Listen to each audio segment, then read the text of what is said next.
From the Newstalk ZB newsroom, this is Newsfix.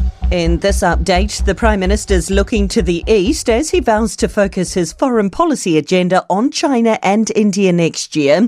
Chris Luxon is meeting a number of notable world leaders at the APEC summit in Peru this weekend, including China's President Xi Jinping this morning. He says he'll be using that meeting to help build the foundation of his foreign policy plans for 2025. The big focus for us has been Australia, Pacific, Southeast Asia and Northeast Asia this year. Next year we'll focus on India and China. We'll continue some of the same rhythm as well. The hikoi against the government's treaty principles bill will continue through Hastings today, heading to Palmerston North. Yesterday, around 10,000 marched through Rotorua, with a smaller group continuing through. Its final destination is Wellington.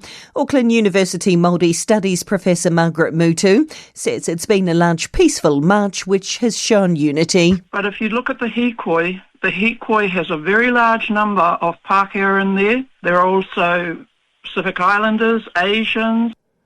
New research has revealed the impact of energy poverty on New Zealand families. Low-income households spend a disproportionate amount on power compared to those on high incomes. Dr. Kimberly O'Sullivan says as prices continue to rise, many are doing it tough and unable to keep the lights on. They're not warm. They're not achieving what they need to be happy in their homes for that money. And flights heading in and out of Queenstown last night were forced to return to their starting point because of strong crosswinds. Many on board were going to run in today's marathon. NZME's Susie Norquist was sent back to Auckland and told people needed to go home unless they were there for essential travel. It sounds like there's a lot of people that are going to miss out on that marathon, spent months training for this. So pretty devastating all round. And that's news. To sport, All Blacks captain Scott Barrett has vowed to keep the momentum going in the hopes of an unbeaten end-of-year tour.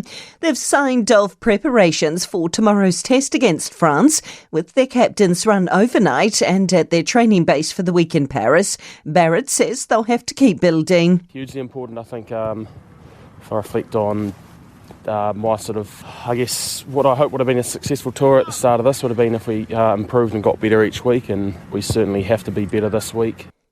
And we'll have live commentary tomorrow morning from 9 on Newstalk ZB, Gold Sport and iHeartRadio. World men's tennis number one Carlos Alcaraz has bowed out of the group stage of the ATP finals in Turin. The Spaniard, dealing with illness throughout the week, has gone down to second-seeded German Alexander Zverev in straight sets. And that's sport. I'm Donna Marie Lever.